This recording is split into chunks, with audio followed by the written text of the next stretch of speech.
नमो तस्सा भगवतो अरहतो सम्मा संबुद्धस्सा। नमो तस्सा भगवतो अरहतो सम्मा संबुद्धस्सा। नमो तस्सा भगवतो अरहतो सम्मा संबुद्धस्सा। इतिपिसो भगवारहं सम्मा संबुद्धो विद्याचरण संपन्नो सुगतो लोकविदु अनुत्तरो पुरिसदम्म सारथि सत्तादेव मनुष्याणां बुद्धो भगवाति। नमो तस्स सम्मा संबुद्धस्सा। ये च बुद्धा अतीता च ये च बुद्धा अनागता पच्युपन्ना च ये बुद्धा अहं वन्दामि सर्वदा। नत्ति मे शरणं गण्यं बुद्धो मे शरणं वरं ये तेन सच्चवज्जेन होतु मे जयमङ्गलम्। उत्तमङ्गेन वन्देऽहं पादपंसो वरुत्तमम्। बुद्धेयो कलितो दोषो बुद्धो कमतु तं मम। बुद्धं यावनिब्बानपर्यन्तं शरणं गच्छामि। स्वाकातो भगवता धम्मो संदिटीको अकालिको एहिपस्सिको अपनायको पच्चत्तं वेदितव्यो भिन्नो हीति। नमो तस्सनियानिक सदम्मसा। ये च धम्मा अतीता च ये च धम्मा अनागता पच्युपन्ना च ये धम्मा अहं वन्दामि सर्वदा। नत्ति मे शरणं गण्यं धम्मो मे शरणं वरं ये तेन सच्चवज्जेन होतु मे जयमङ्गलम्। उत्तमंगेन वन्देऽहं धम्मं च विदुत्तमं धम्मेयो कलितो दोषो धम्मो कमतु तं मम।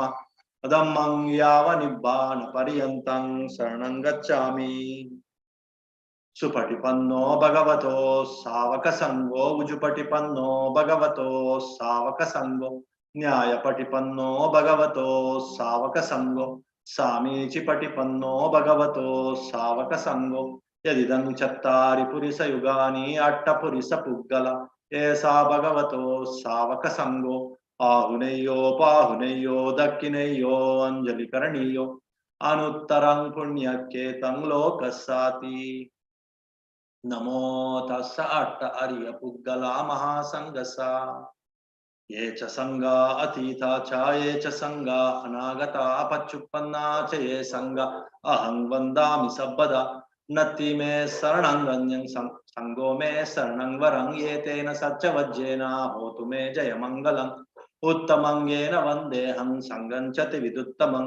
संगेयो कलितो दोषो संगो कमतु तं मम। संगं यावनिब्बानपर्यन्तं शरणं गच्छामि। विपत्ति पटिवाहाय सब्ब संपत्ति सिद्धिया सब्ब दुःखं विनाशाय सब्ब भयं विनाशाय सब्ब रोगं विनाशाय भवेदीगायुकदायक सब्ब लोकं हितत्ताय परित्तं तं बनामहे। समन्ता चक्रवालेषु अत्र गच्छन्तु देवता सद्धम्मं मुनिराजस्सा सुनन्तु सग्गमोक्कदम्। धम्म सवन कालो अयं बदन्ता धम्म सवन कालो अयं बदन्ता परित्त सवन कालो अयं बदन्ता। नमो तस्स भगवतो अरहतो सम्मा संबुद्धस्सा।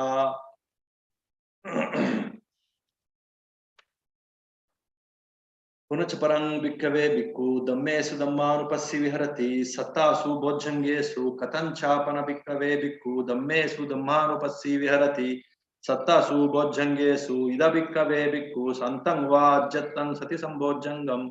अत्ति मे अज्जत्तं सति सम्भोज्जङ्गोऽतिपजानाति असन्तं वा अज्जत्तं सति सम्भोज्जङ्गं नत्ति मे अज्जत्तं सति सम्भोज्जङ्गोऽतिपजानाति। यथा च अनुपन्नस्य सति सम्भोज्जङ्गस्य उत्पादो होति तं च पजानाति। यथा च उत्पन्नस्य सति सम्भोज्जङ्गस्य भावनाय पारिपूरी होति तं च पजानाति। सन्तं वा अज्जत्तं धम्मविचय सम्भोज्जङ्गम् अत्ति मे अज्जत्तं धम्मविचय सम्भोज्जङ्गोऽति पजानाति। असन्तं वा अज्जत्तं धम्मविचय सम्भोज्जङ्गं नत्ति मे अज्जत्तं धम्मविचय सम्भोज्जङ्गोऽति पजानाति। यथा च अनुपन्नस्य धम्मविचय सम्भोज्जङ्गस्य उत्पादो होति तं च पजानाति। यथा च उत्पन्नस्य धम्मविचय सम्भोज्जङ्गस्य भावनाय पारिपूरी होति तं च पजानाति। तत्तं वा अज्जत्तं वीर्य सम्भोज्जङ्गम् अत्ति मे अज्जत्तं वीर्य सम्भोज्जङ्गोऽति पजानाति। असन्तं वा अज्जत्तं वीर्य सम्भोज्जङ्गं नत्ति मे अज्जत्तं वीर्य सम्भोज्जङ्गोऽति पजानाति। यथा च अनुपन्नस्य वीर्य सम्भोज्जङ्गस्य उत्पादो होति तं च पजानाति। यथा च उत्पन्नस्य वीर्य संबोधजंगस्य भावनाय पारिपूरी होति तंच पजानाति तंतं वा अज्जतं पीति संबोधजंगम अति में अज्जतं पीति संबोधजंगोति पजानाति असंतं वा अज्जतं पीति संबोधजंगम अति में अज्जतं पीति संबोधजंगोति पजानाति यथा च अनुत्पन्नस्य पीति संबोधजंगस्य उत्पादो होति तंच पजानाति यथा च उत्पन्नस्य पीति संबोधजंगस्य भावनाय पारिपूरी होति तंच पजानाति तंतं वा अज्जतं पश्यद्दि संबोधजंगं अति में अज्जतं पश्यद्दि संबोधजंगोति पजानाति असंतं वा अज्जतं पश्यद्दि संबोधजंगं अति में अज्जतं पश्यद्दि संबोधजंगोति पजानाति यथा च अनुत्पन्नस्य पश्यद्दि संबोधजंगस्य उत्पादो होति तंच पजानाति यथा च उत्पन्नस्य पश्यद्दि संबोधजंगस्य भावनाय पारिपूरी होति तंच पजानाति संतं वा अज्जतं समाधि संबोधजंगं अति में अज्जतं समाधि संबोधजंगोति पजानाति असंतं वा अज्जतं समाधि संबोधजंगं अति में अज्जतं समाधि संबोधजंगोति पजानाति यथा च अनुत्पन्नस्य समाधि संबोधजंगस्य उत्पादो होति तंच पजानाति यथा च उत्पन्नस्य समाधि संबोधजंगस्य भावनाय पारिपूरी तंच पजानाति तंतं वा अज्जतं उपेक्षा संबोधजंगं अति में अज्जतं उपेक्षा संबोधजंगोति पजानाति असंतं वा अज्जतं उपेक्षा संबोधजंगं अति में अज्जतं उपेक्षा संबोधजंगोति पजानाति यथा च अनुत्पन्नस्य उपेक्षा संबोधजंगस्य उत्पादो होति तंच पजानाति यथा च उत्पन्नस्य उपेक्षा संबोधजंगस्य भावनाय पारिपूरी होति तंच पजानाति इति अज्जत्तं वादम्मे सुदम्मानुपस्य विहरति बहिद्धा वादम्मे सुदम्मानुपस्य विहरति अज्जत्त बहिद्धा वादम्मे सुदम्मानुपस्य विहरति समुदय वयदम्मानुपस्य वादम्मेषु विहरति वयदम्मानुपस्य वदम्मेषु विहरति समुदय वयदम्मानुपस्य दम्मेषु विहरति अत्ति दम्माति वापनस्य सति पच्चुपत्तिटा होति यावदेव ज्ञानमत्ताया पठिष्यति मत्ताया अनिश्चितो च विहरति न च किंचिलोके उपादीयति एवं पिको भिक्खवे भिक्खु दम्मेषु दम्मानुपस्य विहरति सप्तसु भोज्जंगेषु ये तेन सच्चवज्जेन स्वतिनो होतु सब्बदा ये तेन सच्चवज्जेन होतु नो जय मंगलम ये तेन सच्चवज्जेन पातु नो रत्नत्रयं सबित्यो विवज्जन्तु सब्बरोगो विनश्यतु माथे भवत्वन्तरायो सुखी दीर्घायुको भवतु सब्बमङ्गलं रक्षन्तु सब्बदेवता सब्बबुद्धानुभावेन सब्बधम्मानुभावेन सब्बसङ्घानुभावेन सदा स्वस्ति भवन्तु ते इमिना पुण्याकमेन मामे बालसमागमो सतं समागमो होतु यावनिब्बानपत्तिया इदं मे पुण्याकमं आसवक्षयं वहं होतु सब दुःखापमुच्यतु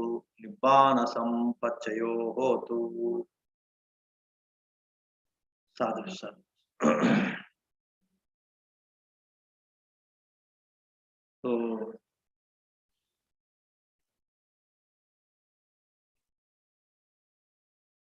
So this chanting is again Dhammanupassana. Like say, as I was telling you, Chittanupassana is the gross mind, making note of what's going on in the mind with regard to the grossness, like gross greed, gross hatred, gross delusion, whether it's going on in the mind. And gross, sometimes some excitement also in the mind. And you don't know why this excitement. You can't penetrate into the reason for the particular state of mind. If it is full of greed, you can't penetrate into why this greed. You can't dissect into or say penetrate into or say dividing it into what are the different components that come together to make this kind of mind, why this kind of mind, to create this kind of mind, what kind of components should come together. That awareness you don't have. You're simply aware of what state of mind. Now it is full of dullness, now it is full of greed, now it is full of hatred, now it is full of jealousy, now it is full of lust, now it is full of fear. That way you can grossly know about the state of the mind. That is Chittanupassana. But when you become little more sharp, little more aware, little more say sensitive, little more say mindful, little more focused, a little more skillful, in noting these different components, they come together and they make this mind to reach this state, to have this state of say dullness, to have this state of fear. These different components have come together, and this has made this mind to reach this state. So that kind of little more penetration into the nature of the mind, the components of the present state of the mind. That awareness is possible when you practice this, the different kinds of Dhammanupassana. So, so last week and maybe a few weeks back, we have seen the different negative minds and the different negative components when they come together and how they make these different negative minds, like nivaranas, the different states of the mind with lot of nivaranas means like the obstacles to reach concentration, to reach purity, like your kamachanda, your sensual desire, and your hatred, and your thinamita, your laziness, physical laziness, mental laziness, your fickleness of the mind, restlessness of the mind, worrying nature of the mind. So these things will come in the way to settle your mind, to still your mind, to reach the deep purity states of the mind, or the deep peace or inner joy or inner happiness of the mind. These things, they become the obstacles, they come in the way. So they are called the nivaranas. So that kind of being aware of the nivaranas, because of these nivaranas, the mind is like this. So that is also the Dhammanupassana. And in the same way, today we have seen the positive things like to reach some deep tranquility states of the mind, to achieve some deep jhanas, different, again, some good factors, they should come together. And there are 7 of them. They're called Satta Sambodjangas. The wholesome Bodhi Angas, they're called Bodhjangas. Bodhi means to, which will emancipate you, which will liberate you, which will take you to enlightenment. So those components, when they come together, then you reach higher states of peace, higher states of absorption, higher states of liberation. So in that way, today's discussion also, this Chitta Cetasika discussion is also something like this, Chittanupassana and Dhammanupassana. Chittanupassana is the gross mind, the state of the mind, which very superficially you can be aware very easily. You need not penetrate deep and find out. With normal awareness also, if you will find out the state of the mind. Now it is full of fear, that anybody can find, right? Now the mind is full of greed, that anybody can find out. That kind of very gross awareness, very superficial awareness, very ordinary awareness of the mind, the state of the mind is called Chittanupassana. And Dhammanupassana means the components, the different building blocks which will come together and they make this mind. So one should be aware of those building blocks also. Then it becomes like Dhammanupassana. The same relation we can see between this Chitta and Cetasika also. So Chittas, they arise because these different Cetasikas, they come together. As I was explaining in the last week, so it's like the buildings, different buildings you see, and the different building material when they are, say, brought together in different combinations, different permutations and combinations, in different proportions, then you see the different kinds of. When you call a house, a building, as a wooden house, a wood house, then the wood component is like, say, so it is like the major building block. It constitutes, the building constitutes wood as the major building block. And if there is a glass house, then the glass is like, say, it is like the major, it is the important building block. In a stone house, it is a stone. But in addition to these major components, there are minor components also in all the buildings. They have to use a bit of paint, bit of let us say cement or sand, with a plastic or something like that. The same way, though there are different kinds of uh, chittas, maybe one of them or two of them, a few of the chetasikas which come together, they may be in major proportion. But other, a few building blocks, they are common to all the chittas. That's what I was telling you. There are 89 kinds of chittas. Let us say 89 kinds of buildings. The common chetasikas or the common building material in these chittas are 7. There are 7 of the chetasikas which are common to all the chittas. Whether the chittas of higher realms, chittas of lower realms, chittas of, say, animal realm, chittas, lokutar chittas, the chittas that will transcend you from all this worldliness, which will take you to liberation, nibbana. They are called lokutar chittas. Even in those chittas also, 7 of them are common. They are universal. They are present in all the 89 chittas. And there are 6 that are called, like, say, they are neither moral nor immoral. They can be present in the moral chittas. They can be present in the immoral chittas. They are called unmoral because there is nothing like morality attached to them. In immoral chetasikas, immorality, that means some kind of bad reaction, bad effect one will experience through the immoral chittas and the immoral chetasikas which come together and make immoral chittas. Definitely with those chittas, you will go through the wrong karmas or the wrong effects.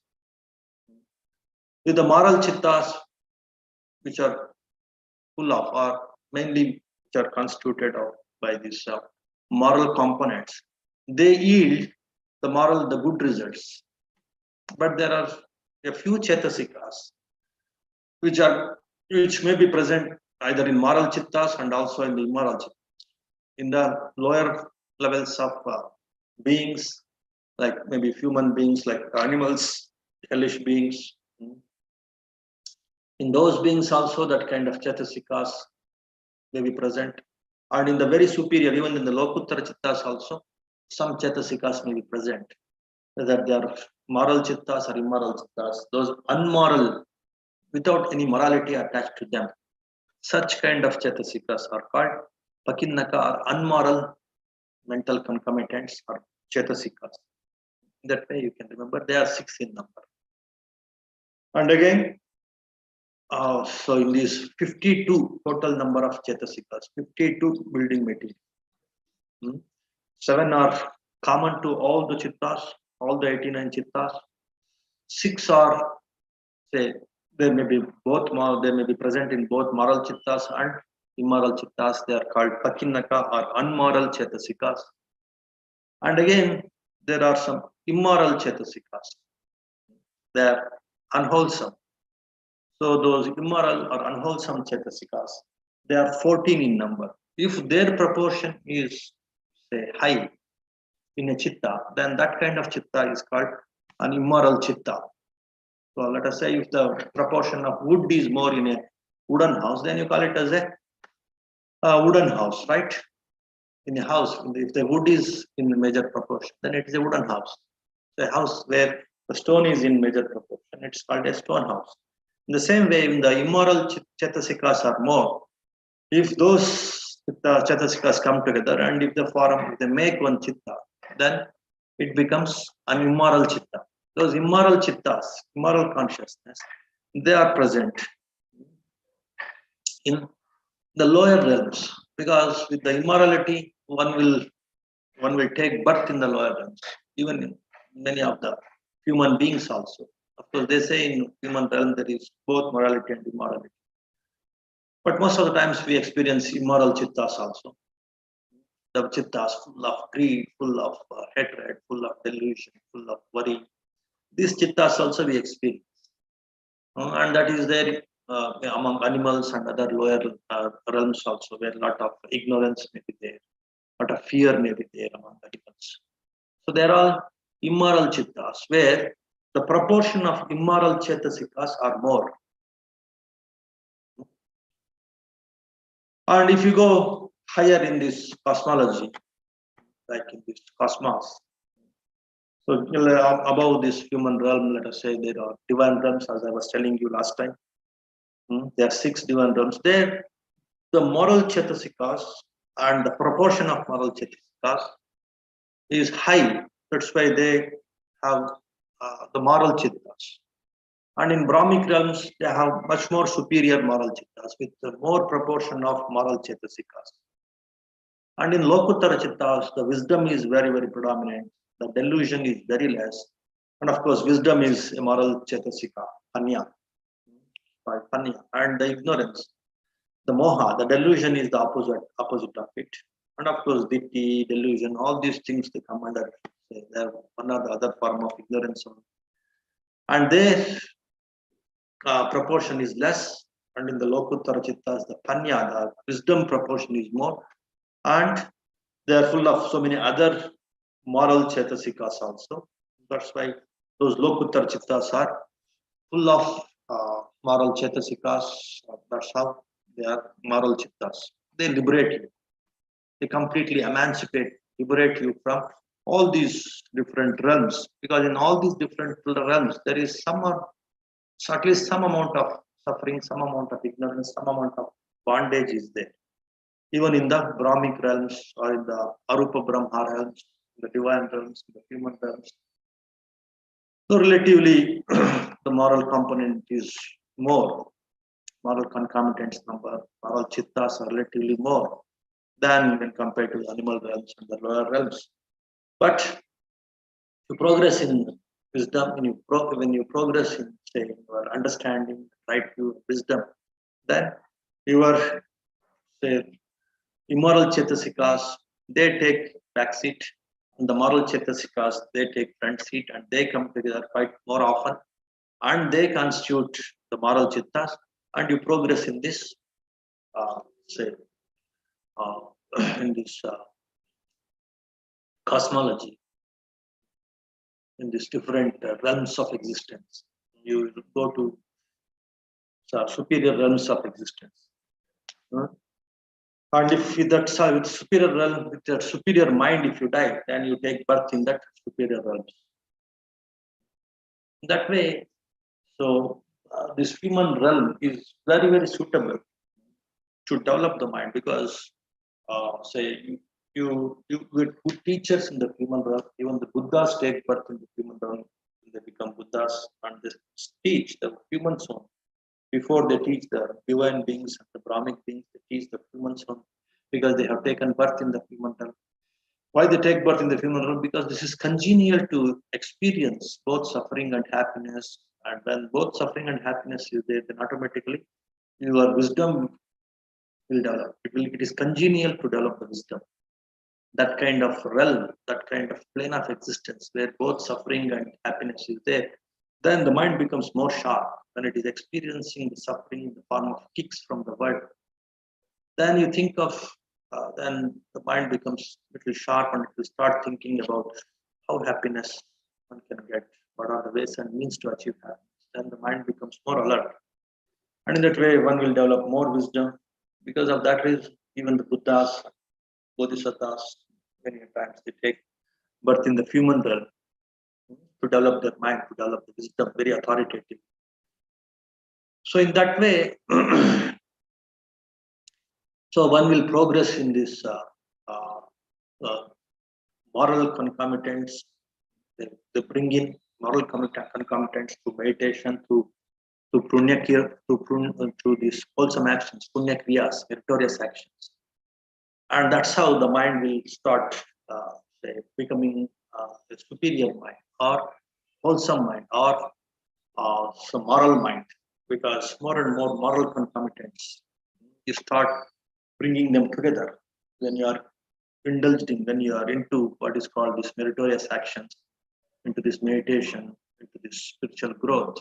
You start bringing in the moral concomitants, you start building the moral chittas, and you start purifying, you start transcending above the immoral chittas. And once you develop this kind of skillfulness, then you can even transcend the moral chittas also. So you transcend immoral chittas with moral chittas, and you transcend even the moral chittas with wisdom and lokuttara chittas, which are full of wisdom, and they will transcend even the moral chittas. And once you transcend both immorality, morality in succession, and then you successfully transcend both these chittas, then you enter into the realm of lokuttara chittas. And if you die with that lokuttara chittas, then uh, you are liberated. Thoroughly, if you are into this lokuttara chittas, like arahant chittas, then there is no need of uh, coming back into this world of 31 realms, and you are completely emancipated. You are completely liberated. You are in Nibbana. You are not into this worldliness. So in that way, this understanding of Chetasikas and Chittas, and how these Chetasikas are classified, and how these um, different kinds of Chetasikas come together and the Chittas are formed, and through different meritorious actions like dana, like shila, like bhavana, that is meditation, like right view, Ittiju there is something called right view. Completely tuning your mind towards right view. That's what many of you are doing this right view meditation courses. Chittiju like uh, Dittiju So that is like Ditti, you are straightening your view by learning right view meditation, by learning right view techniques. You are straightening your view. That means like you are coming out of wrong view, you are converting your mind from wrong views to right view. That is one very, very powerful meritorious action. That's what is the effort of CRVM. CRVM, that's what you are going through. That is the 10th meritorious action. So that is like handling your view, understanding what are the wrong views in my mind and how to fix them, how to rectify them, how to straighten them to achieve right view. So that is also one powerful meritorious action. And of course, that can be achieved when you start understanding the meaning, the reason for all the meritorious actions. Why dana? Why generosity? Why morality? Why shila? Why meditation? Why this meditation? Why that meditation? Why anapana meditation? Why sensation meditation? Why Brahma Vihara meditation? Why Kasina meditation? If we start noting it and start realizing the benefits, the importance of these meditations, just like you have to understand the benefits of the importance of dana, shila, and respecting the respectables. Why one should respect the respectables? If you don't respect the respectables, then you don't fall in line in the path of spirituality, in the path of mind purification or mind culture. He is the true respectable person who is working on his mind and purifying the mind and progressing in this path of mind purification. If you don't respect them, then you don't fall in that line. Then you don't fall in that hierarchy, that line. Then you don't get that link. When you don't get the link, then you don't progress. That is the power of right association, right teachers, and right group. So that is what is respecting the respectables, apachayana, vayavacha. And if you don't serve the people who are progressing in this path or help people to bring them into this path, and if you don't work on this, again you don't fall in line. Don't fit into what is called, I used to say, that zigzag puzzle of spiritual growth. So you should fit into some particular role in the path of liberation, in that association, in that group. You should choose your role and you fit into that role, and you start following the people who are above you, and you start pulling the people who are below you. Then your progress will be very, very effective. Then you will be pulled by your let us say the people who are above you. They will pull you, and you can easily progress in this path. That is the beauty of say taking up service in this path. If you start taking up service according to your abilities, so I'm good in say promoting, I'm good in volunteering, I'm good in coordination, I'm good in organizing, I'm good in teaching, instructing, I'm good in assisting. So in that way, if you realize your abilities, your interests, and mainly your abilities, and you just put yourself into that role and start serving, then you fall in line again, and you will be pulled up from the right association. And in that way, that right dynamism, that group dynamism, it will work if you enter into this Vayavacha, this service. Again, in that process, again, a lot of the moral concomitants, the moral mental factors, the Cetasikas, the wholesome Cetasikas, Kusala Cetasika, they start working in your mind. So you start developing Kusala Chittas, then that will again push you to transcend the Akusala Cetasikas and Akusala Chittas. And in that way, it helps you to progress in this path. That way, all these punya kriyas, whether it is dana means like again the metta mind should be there. Again, a lot of understanding should be there. Where I am, say, giving and giving up and letting go, and in what way it will help me, whether to give to the right cause or the right group, or whether to give carelessly or arrogantly, or maybe out of sentiment, out of over. Many times, sentiment also makes you ignorant.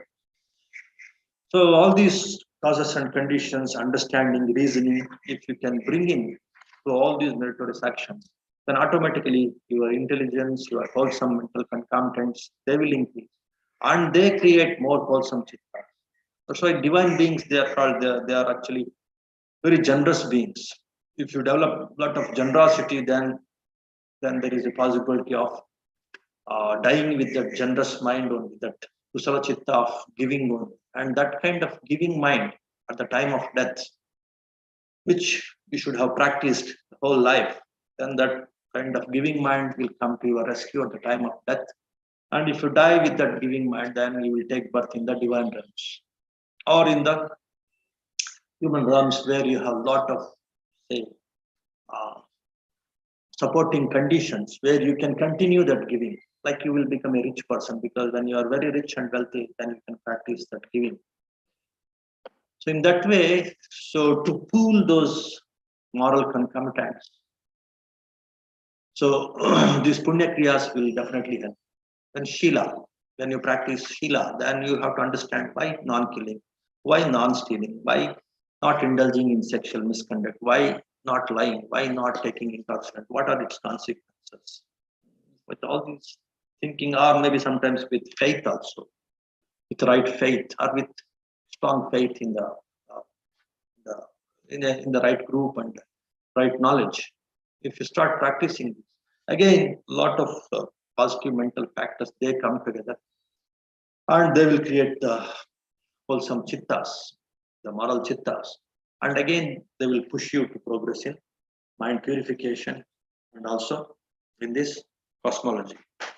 Even the lives after lives, if you continue practicing these virtuous actions, then you keep progressing. There will be no demotion, there will be only promotion in the repeated births. And finally, one will be liberated also. That is the beauty of understanding these chittas and cetasikas. The concept of chittas and cetasikas. The same thing will happen with the body also, with the rupa also. Rupa means this body and this matter, this materialistic thing, materiality. When the mind becomes more and more wholesome, then the more and more, this what are called these kalapas, the subatomic particles, constituted of mainly eight, eight rupas or eight materiality, eight kinds of materiality, like the four major elements, like your earth element, water element, fire element, air element, and four more, like your nutrition, that life force, nutrient. There should be some life also. There should be some nutrition also for these four elements. So if they come together, so then it becomes Attakalapa, a cluster of eight elements.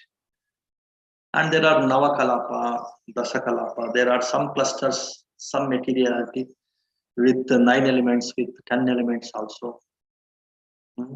So when the mind becomes more and more superior, then this the combination of this materiality also becomes more and more refined. The grossness of the body will go, the subtleness, the lightness, the brightness of the materiality also will change. Just like when you substitute unwholesome factors with the wholesome factors, how the wholesome chittas will arise in your mind, how you reach superior realms, from the lower realms to higher realms, from inferior minds to superior minds, from dull mind to intelligent mind. So in the same way, the body also will reform, will change. When you start working on the mind, when you start substituting the negative or the immoral mental factors with the positive mental factors, there will be a change in the body also. So because of that reason, I used to tell you that metta meditation, when you practice metta, 11 changes, 11 benefits one will experience. Buddha's Mettani Samsa Sutta, where Buddha talks about 11 benefits of practicing this metta meditation thoroughly, authoritatively, skillfully. So one of them is your protection from even the poisons, from the say weapons, from the fire. So even the materiality will not affect your body. Even the materialistic things like the poisons, they will not affect you, because the mind is so pure, with full of metta. Then the body which is carrying that kind of mind, that is also pure body, that is also good body, it is also wholesome. So the unwholesome things or the extreme things like fire element or only fire element or only the poisons, which will imbalance the other elements in your body, they will not affect you, they will not come in association with you. That way, even your materiality becomes more wholesome, more balanced, and it gets protection from the negative influences of the external materiality. So that is the power of the mind. As I always used to tell you, when the mind is developed, then in many ways, body also gets protection. When the mind is developed, then the internal systems also, they start functioning better. Start protection from the external accidents, like fire accidents, all these things. And also the internal systems, like your digestive system, like your respiratory system, like your say your nervous system, like endocrine system, secretion of different hormones and all these things will be in balance.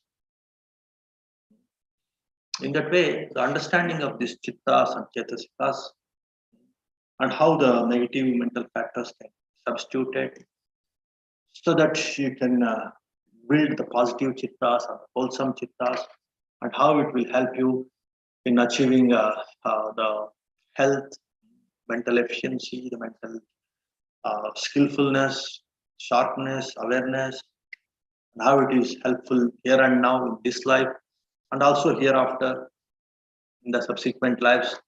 So all this understanding also you will start developing, you start getting with the discussion of this chittas and cetasikas. Now, coming to this 89 kinds of chittas and this 52 cetasikas, and how these, say in the first category, so we have seen the 4 categories of these 89 chittas. I think you remember these 4 categories of 89 chittas. The first 12 chittas are the immoral chittas. Among these 89, the first 12 are immoral chittas. Like immoral chittas means like they are full of these immoral factors, immoral mental factors, like greed, hatred, delusion. They are predominant. Just like let us say the mud house. In the mud house, the mud is predominant. In the same way, in these immoral chittas, these immoral factors are predominant.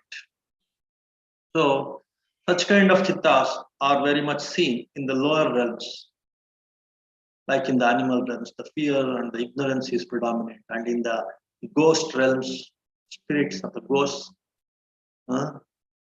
The greed, a lot of desire, even for the basic things like food and water.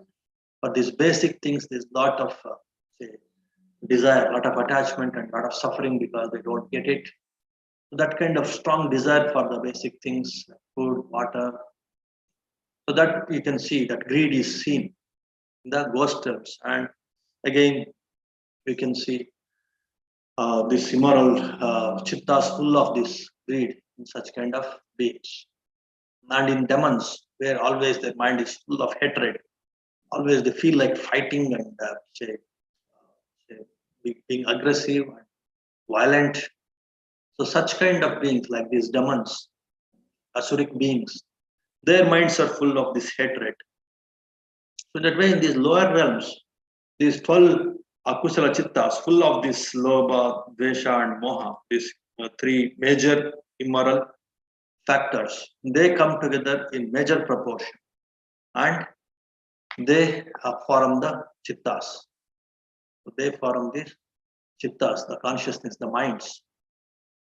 And if they are predominant and if the mind is full of those chittas, even at the time of death, even a human being, he will, if he dies with that kind of immoral chitta, then he will fall into the lower realms. Let us say if his mind is full of lobha chitta, full of craving, then he may, if he dies with that kind of lobha chitta, then he may take birth in a ghost world where the ghosts or the pretas are, they're full of this desire.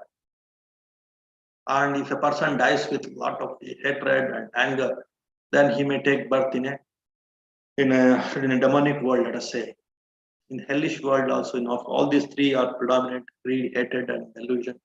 And all the chittas are full of these three major defilements. And why, if a person dies with that kind of mind, then he may fall into the hellish realms also. Ashoka, then at the time of though he was a very great king and he did a lot of wholesome actions, but still at the time of death, his mind was full of anger. So with that anger mind, he died. With that dvesha chitta, he died. The dvesha chitta, this hatred or this dosa, mental factor was predominant. So with that mind, when he died, he had to take birth as a snake, as an angry snake. Snakes also, they are actually they represent anger in many places. In wise people, they represent anger in the form of snake, and there's some connection. So this angry snake, again, that birth that Ashoka had to take after his death, it's because of that anger, that dosa Cetasika in his mind, which created dosa chitta. That hatred Cetasika created hatred chitta. And with that chitta, when he died, he had to take birth as a angry snake. So in that way, in the lower realms, people fall if they have full of these immoral Cetasikas and immoral chittas, especially at the time of death. Now coming to, so what are the different immoral chittas and what are the different Cetasikas that are present in this different immoral chittas? I told you about only the predominant Cetasika in these immoral chittas. In addition to that predominant chittas, what may be the other mental factors? Or what are the chances of other mental factors to be present in those immoral chittas? That idea also you should have, so that you will understand about the beautiful relationship between the chittas and Cetasikas. This 89 chittas and 52 Cetasikas. That relation you can understand. And then you can apply it in your own mind development, in your own mind purification, and understanding others' minds also. In the process of understanding your own mind, by understanding these chittas and Cetasikas, you can understand others' minds also. Then handling the life, handling your mind, handling others' minds also become easy. Now coming to the first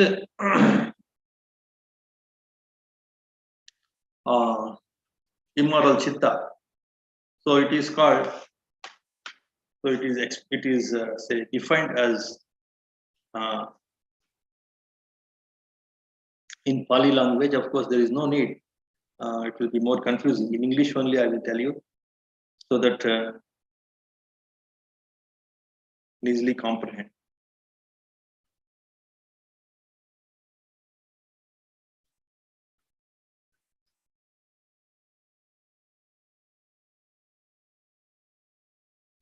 Okay, in immoral consciousness, to begin with, in the first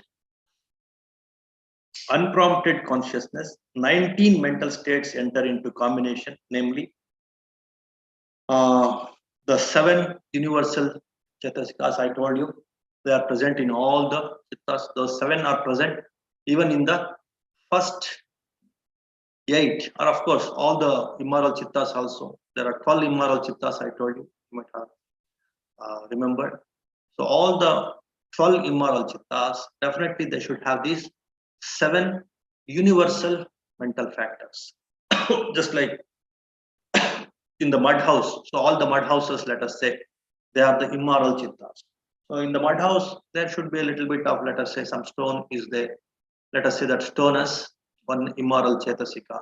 The same way, the 6 more immoral Cetasikas are also present, which are universal, which are present in all the Chittas. So they are present in the 12 immoral Chittas also. And there are 6 neither moral nor immoral, or they are common to both moral and immoral. They are called pakinnaka. So the 6 are also there in this immoral Chittas. And then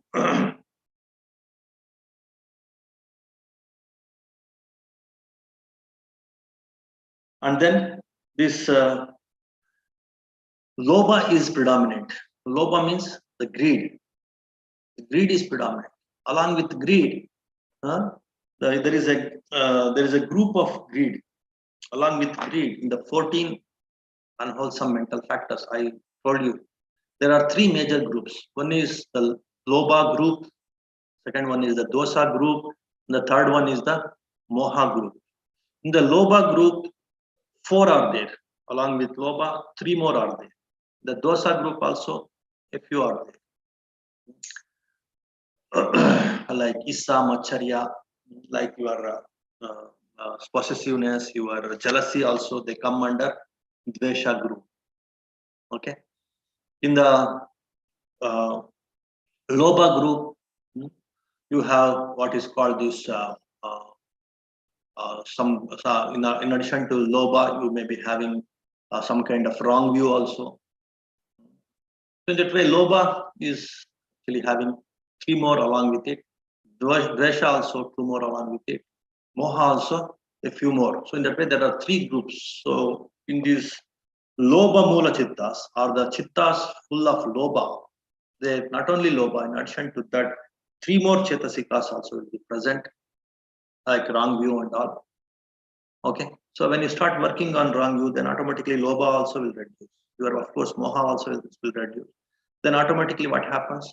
Your mind full of that Lobha, it becomes like, say, it will start melting. That Lobha will start melting, and your Chitta there is maybe a possibility of changing it from immoral to moral Chitta. Okay, so in that way,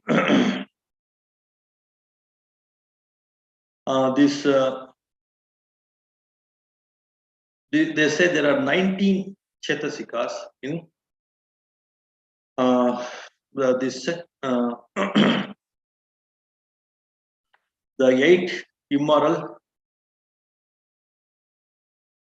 the first unprompted. In the first, let us start from the first one, first immoral consciousness. There are 19 Cetasikas. When they come together, so you will end up in what is called the first immoral Chitta. Okay. So what is this first immoral Chitta? I'll just read out, you will get a little more clarity. So the first immoral Chitta, so it is defined as Somanasa Sahagatan, Dittigata Sampayuttan, Asankarikam, Ekachittan. One consciousness, unprompted, accompanied by pleasure and connected with wrong view. You see, the view also has a very powerful, it's a very powerful mental factor. The consciousness which is unprompted means instantly that chitta will arise. Nobody can prompt you, nobody can force you, nobody can induce you some lobha in your mind. If there is one person whose mind is full of lobha, he can induce that lobha into your mind also. He can instigate you to indulge in some. They give an example also. A person, a boy, who has seen one very ripened mango. If a person, there is one of his friends, he will tell you, "Oh, what a delicious mango! What a nice mango! We should eat it." In that way, if he instigates that, then the chitta that arises in this first boy is a prompted one. But when he sees the mango, automatically in his mind, he gets some desire to eat it. Immediately, spontaneously, he will get that desire because it's already there in his mind. That desire is there, that lobha is already there. So instantly, if it comes, then it's called unprompted. So the first immoral chitta is the unprompted one. The second one is uh,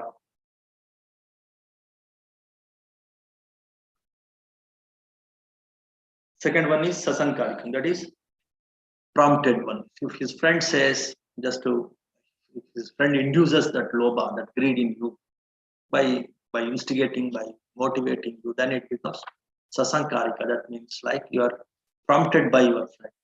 So the first one is without prompting, spontaneously it arises in your mind. The second one is your friend or the person or somebody from somewhere, you'll get that induction, that kind of instigation, that kind of prompting. So in that way, the wise people, the great meditators and scholars, they have classified. And of course, they say this is given by Buddha himself. And this one is actually is from um, one Indian monk, South Indian monk. He is from say Kanchi, I think. Yeah, he was in Kanchi, in Tamil Nadu, and his name was Bhadanta Aniruddhacharya. Aniruddhacharya, he was an expert in this Abhidhamma about how this chittas, cetasika, so many things are. And he classified all these chittas, and they say they got this knowledge from Buddha. Whatever it may be, there is a lot of sense in it, a lot of beauty in it. So, in that way, they classified the first immoral chitta as the unprompted, that is spontaneous, and the second one is prompted. The same way, the third one is there is no wrong view. Sometimes without wrong view also the greed may arise. The third one is without wrong view, some greed may arise. And again it is spontaneous. The fourth one is prompted by someone. In that way, where that very idea of eating that delicious fruit, that greed, it gives you some kind of joy in your mind, some kind of pleasure, that somanasa. The first four are somanasa. The Vedana is somanasa Vedana. That is one more, say, Cetasika. Vedana is one more Cetasika. As I used to tell you, the four mental concomitants, four mental aggregates I used to talk about, not concomitants, aggregates. The first one is awareness, the different awareness meditations you are practicing. The second one is your feelings, those feelings. So you are start getting somanasa feeling. The somanasa the experience. And the third one is sankara, and the fourth one is sanya. Sanya is again one more say mental factor. And of course, this is I don't want to go deep into these things, it will be confusing. So what I want to tell you is, so different mental factors, sometimes they come in groups, small groups, like Loba group, like Moha group, like Dvesha group. If one comes, all the three also come. And they make that particular chitta full of Loba. Okay. So, and along with that, some feeling also will come, like Somanasa feeling or Upekka feeling. The first four are full of Somanasa feeling, the pleasant feeling. The next four, these 8 greed-rooted chittas. The first 8 are full of greed. In these 12 immoral consciousness, the first 8 are full of greed. The next 2 are full of hatred. and the last two are full of delusion. So in the first 8, the first 4 are always Somanasa Sagata. There is some pleasant feeling when you arise, when your mind is full of that greed. And in the next 4, there is Upeka. There is no pleasant feeling, but there is some kind of neutral feeling. So that kind of neutral feeling in the next 4 we experience. But of course, the feeling wise it is neutral. Otherwise, you will have that asankarika sasanka, that means prompted, unprompted, with wrong view, without wrong view. So that is the same, but the feeling is different. There in the first 4 it is some joy, some pleasantness. In the next 4 it is neutral feeling, equanimity, upekka. So in that way, so there are 19 chittas in the 19 chetasikas in what is called your first consciousness, first immoral consciousness. There are 19 chetasikas. The second also there are 19 chetasikas, but it's unprompted. It's unprompted. It is actually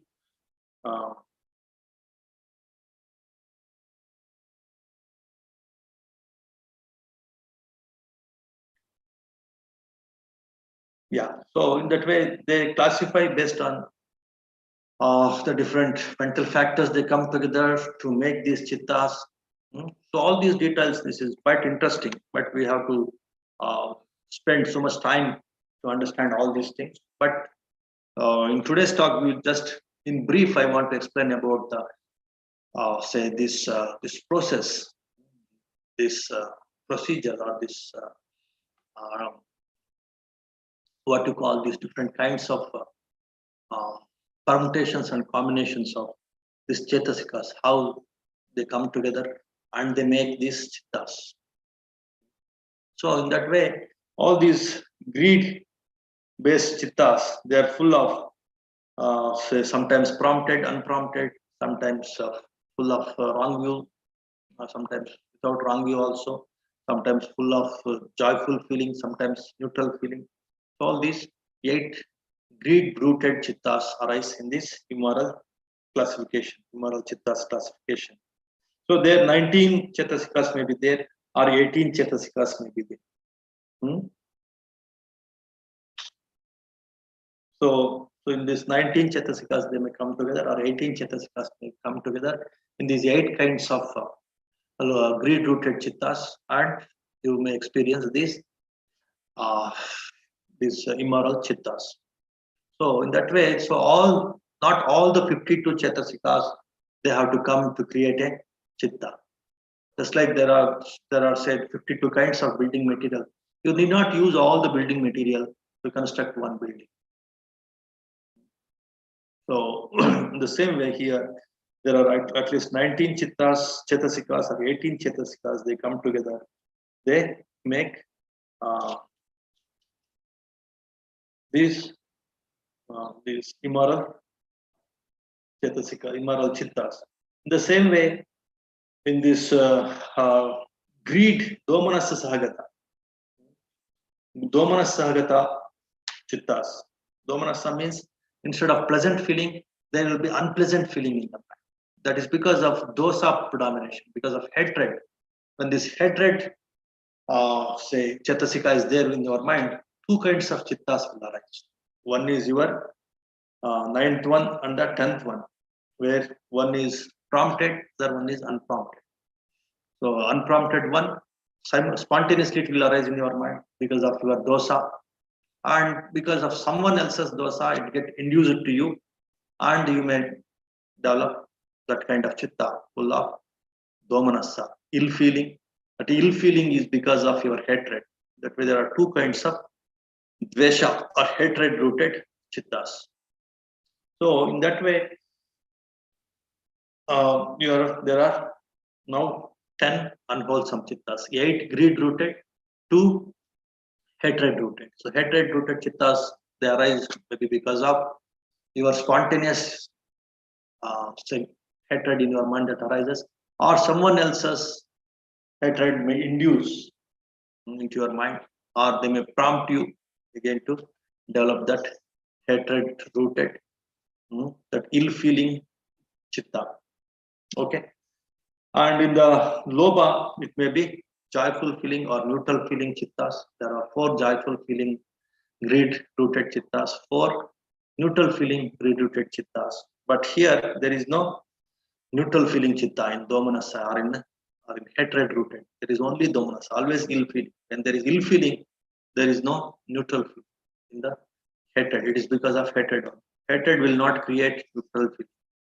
Your greed may create neutral feeling. So that way, understanding the mind becomes very clear when you start learning about the relation between Chitta and Cetasika. That means start learning Abhidhamma. But you have to learn it correctly, properly, mm, uh, systematically, with full of interest, with full of conviction. Then you will get a lot of insights into this formation of chittas, formation of mental factors, how to handle the mind based on this knowledge of chittas and chetasikas. These ideas definitely you will get. But of course, this is a small lecture.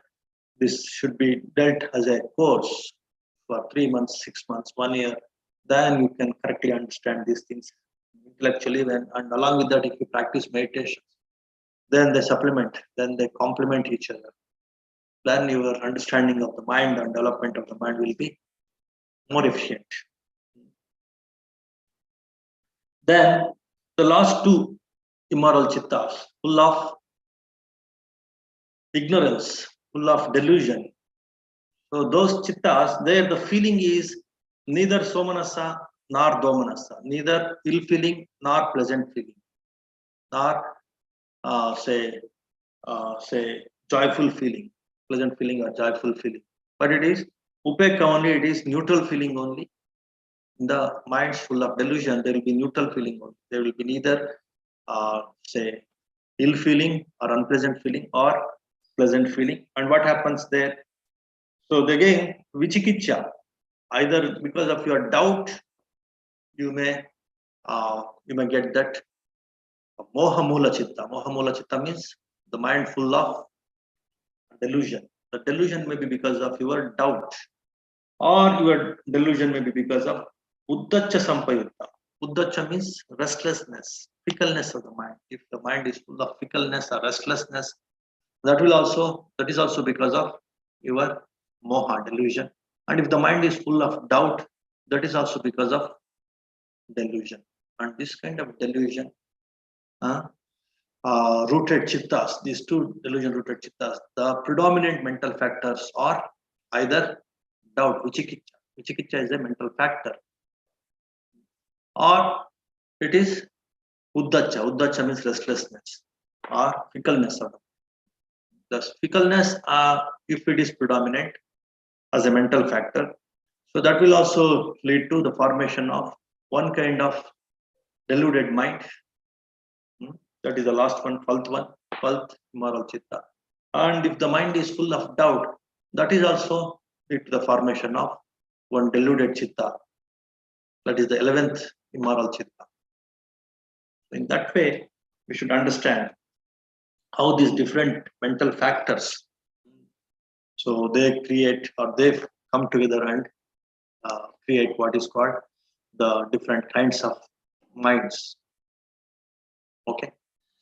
So that is about the discussion of how these 14 immoral mental factors, they can be grouped under Loba group, full of greed or full of hatred or full of delusion.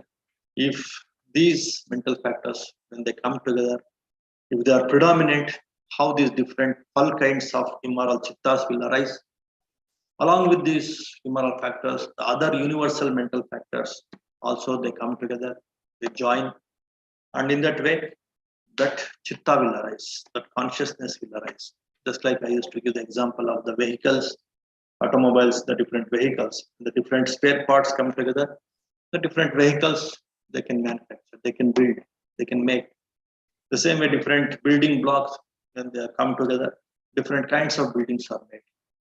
The same way, different mental factors, when they come together, different minds are made. That minds will arise. There's nothing like some god or some kind of creator. He creates the minds, he creates the beings with the minds. No, it's your own mental factors in different permutations and combinations. They come together and they create the minds. When those minds are created, those minds also they create the bodies in different realms, and that's how you get the life. That's how you become a being. It's not somebody sitting in the clouds, he will create you. It is your own selection of mental factors. Just like a wise person in a market, he selects the best things and he will create whatever he wants to create from the selected things in the market. An ignorant person, he selects the bad things and he will build or he will make some bad structures. Just like the builder, a bad builder, he pulls in the poor quality material and he builds the poor quality building. The same way, uh, everything is in your hand. If you understand what is good material, what is bad material, what are good chetasikas, how to select good chetasikas, and how to build good minds based on good chetasikas, then you can build good minds and then you can take birth in good realms or you derive happiness in superior realms, or if you can liberate your mind also. And if you are not skillful, if you don't have this knowledge, then you select the poor quality material and build poor buildings. That means you select immoral chetasikas and you build chittas based on the immoral chetasikas just now we discussed. Then your minds will be full of this greed, hatred, and delusion. Then you fall into the lower worlds. Then you fall into more suffering. That's it. There's nothing like the grace of some superior being or universal being by surrendering to him or simply keeping the mind ignorant. I derive happiness. That is not possible. It is only the wisdom, understanding of these basic things. At least this basic wisdom, not the absolute wisdom of liberating the mind and becoming an arhat, becoming emancipated, enlightened. No, if that much of wisdom, if it is too much for me, at least I should know about these basic things of how these defilements, how these immoral mental factors, they lead to the formation of immoral minds and which lead to my suffering. That understanding of how these defilements, which may be mainly in the form of these immoral mental factors, lead to the corruption of my mind and thereby inviting more problems, inviting wrong results, that means inviting suffering. This understanding one should have. Then slowly he will create his own happy life. So that understanding is the idea, that is the basis for having this program, having this discourse. So with this understanding of the minds and mental factors, so I think you can build better minds and you can progress in this path of mind purification. Okay, I think this much is enough for today. If you have some big questions, you can ask. Then Namaste, Banteji. yes. There's a question from Chandrasekhar P. Banteji.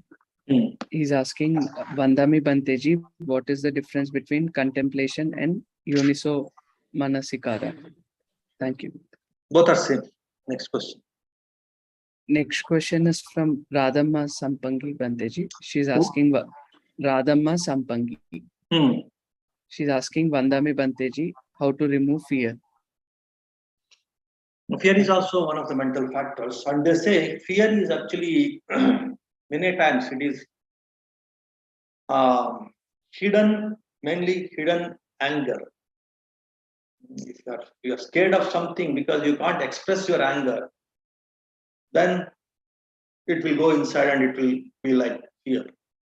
And sometimes it will be a hidden greed also, hidden delusion also. But many a times it is the hidden anger, hidden hatred, the fear. So to come out of fear, we should know what kind of fear and how it has arisen in my mind, whether it is fear of death, fear of failure, fear of losing something, fear of losing this inus and minus. If the inus and minus, the ego is also very strong, then if something affects that ego, that identity, then also a lot of fears will arise. Fear of death is also one kind of strong identification, strongly you identified yourself to your body and your life. So in that way, you should know why that fear is, and again, you should work on this mind purification techniques. When you become very aware, when you are very mindful, then automatically all the fears will go because you're in the present moment. When the mind is completely into the present moment, then there is no scope for the fear to arise and create problem for you. Is it not? Of course, when the mindfulness training is going on, then when you're in the meditative state, then automatically all these defilements they take backseat because in the presence of mind, the defilements they can't become powerful because at very awareness it will dissolve your defilements, including this fear. So in that way, one should say work on this mind in a systematic way, or one should have right faith.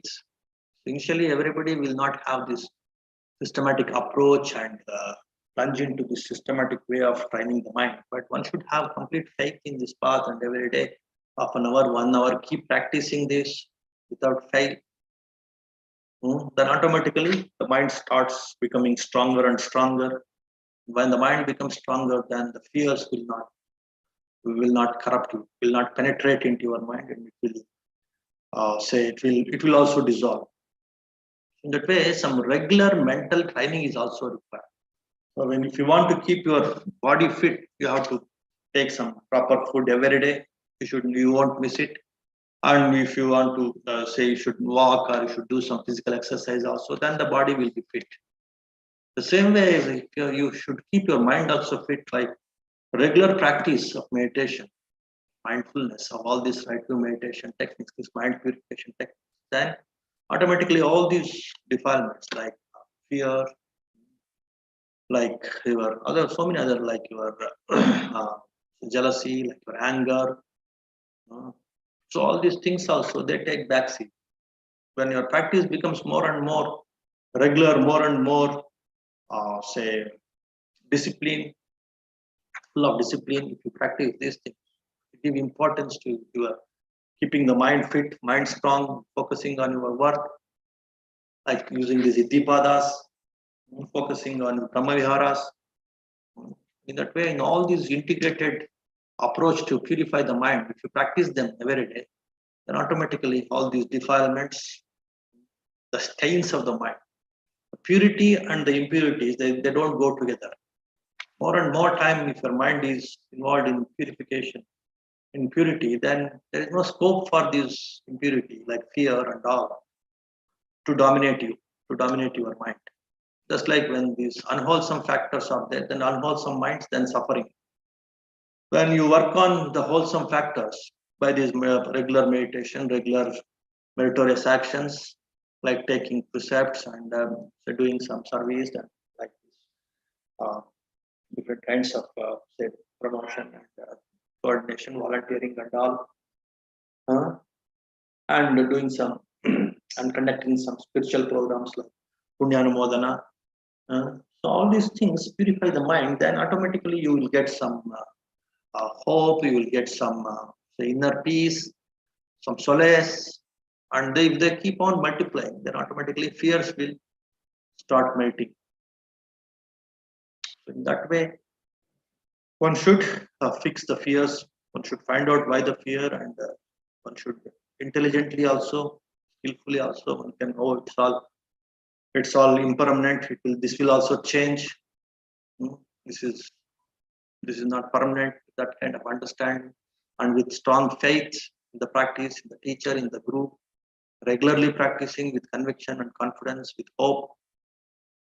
All these different things one should apply to come out of these defilements like fear, anger, hatred, jealousy, whatever that is troubling you. Okay. Okay, next question. And next question is from Sangeeta Banteji. Hmm. She's asking Vandami Banteji, why many people are doing meditation for so many years, they still believe on other faith rather than Buddha. Thank you. You ask them. Each mind has its own intentions, has its own strong attachments. We can't say that everybody should follow one path. You should just mind your own business. Work on your own mind. Next question. No more questions, Guruji. Thank you.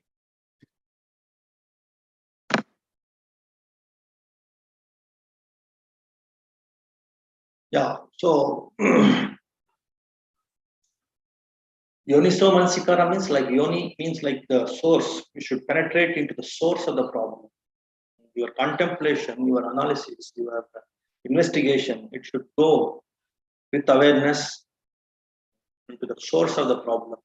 Then it becomes Ayoniso Mansikara. And contemplation means like anything superficially, you just start investigating, that is contemplation.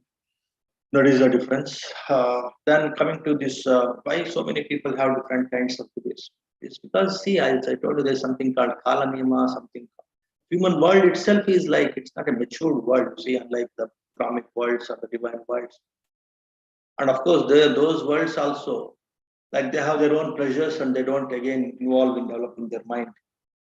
Because of that reason, Buddha says all this worldliness, starting from the lowest hellish realm to the Arupa worlds, the 31st plane of existence. In all these planes, there is different kinds of ignorance. Because of ignorance only, all these wrong faiths, wrong beliefs are there. So one need not bother much about others' minds and why they're stuck with such kind of ideas and all. It's all that's how the human world. So we should first work on our own mind, start purifying, and if because of that they are getting some help, you can just tell them other people. If they don't listen to you, it's okay. That is, they don't have the punya, or I may not be having sufficient punya to influence them. That much of humbleness also you should keep and keep progressing on your mind culture, your mind purification. So sometime it will happen where majority of the people they become say they develop firm faith in this right view, mind purification. It will not happen overnight. Even at the time of Buddha also many people, majority of the people, they were still in ignorance. They were still into so many other wrong beliefs and wrong faiths. Forget about during the time of Buddha. Even next to Buddha, there was one person, Buddha. He never used to visit Buddha. He was very next to Buddha. He was next to Buddha's monastery. That way, we can't say the karma, the potency, the mental factors of different people, how they are working and how they have to progress. Because of that reason only, this individualistic approach in the present world. In a way, it is good. Everybody is working in their own way, not easily influenced by others' views. Let them work in their own way. You also work on your own way of mind purification. If it is helping you, you just tell them how it is helping you. If they get influenced by your words, it's okay. If they don't, then never mind. Just keep working on your mind. That's all. Then that punya from your side and punya from their side, it is not matching. It is not coming together. That's why they are still there only. So with that kind of equanimity in the mind, you should look at the world. You should not get affected by. Sometimes we feel bad. Maybe very close people, very good friends, very lovely people, very say near and dear ones. If they don't say practice some of these nice things, then you feel bad. I can understand that. But what you should do, each individual is unique. Though he may be my son, my daughter, my husband, or my close friend, or my relative. He's an individual. That's all. So I will do my best in helping them according to my role, my responsibility. That's what I am. More than that, It is left to their karma, it is left to their punya. That kind of equanimity also should be there in the mind, in addition to metta and karma. Then you will not be affected by others people's beliefs, their strong convictions, their practices, not be affected by affected much. Okay, that kind of equanimity also our right to meditators, coordinators, they should develop. Then they can work better actually, they can work skillfully. They can develop their mind also more skillfully, and they can help others also more skillfully. Their minds will again start devising new ideas. Or if this technique didn't click to influence him to practice this thing, then what else I can use? What other technique I can use? Whose help I can take to influence this person? In that way, your I-ness and minus also will melt. Your humbleness also will increase. So when you start understanding in this individualistic approach, how individuals are say they behave based on their own intelligence, their own knowledge, their own identity, and how those things will help you develop more equanimity, more metta, more karuna. Instead of getting upset, one should develop more karuna, more metta, more equanimity, upekka towards such people. Then it will definitely influence them. If you get affected by their behavior, then they will think you are weak and then they don't follow you. They don't care for your words. If you show your strength with your equanimity, then they will look at you. Oh, what they're saying, maybe there may be some sense. So in that way, developing equanimity is also equally important. In addition to metta, karuna, in all awareness meditations, we go deep, your equanimity levels will increase. Okay, so in all other religions, they highlight these emotions like love, and that is one kind of intoxication. People get carried away with that intoxication. They don't easily come to this equanimity centered mind development. It's not so easy for the people who are stuck with a lot of this emotionality, sentimentality, because it's like it gives immediate high. This kind of emotionality, sentimentality, the ideas of divinity, they give immediate high. So people get carried away with that immediate high. It's not easy for them to come to this path of equanimity, path of mind balance, mind development. So for that, as I told you, one should develop, one should progress in this path more authoritatively, more equanimity, then influencing others, helping others also become easy. Okay. Any other question or? No more questions, Guruji. Thank you. We'll conclude with a small chant. Namo tassa bhagavato arahato samma sambuddhassa bhavatu sabba mangalam rakkantu sabba devata sabba buddhanubhavena sabba dhammanubhavena sabba sanghanubhavena sada sotti bhavantu te sukhi bhaveyan nidukho aham nicca aham viya hidacha me sukhi hontu majjata chatavedino imam hi gammante dhamme satta hontu sukhi sada tato parancharanjesu chakkavalesu jantano. Sadhu, sadhu.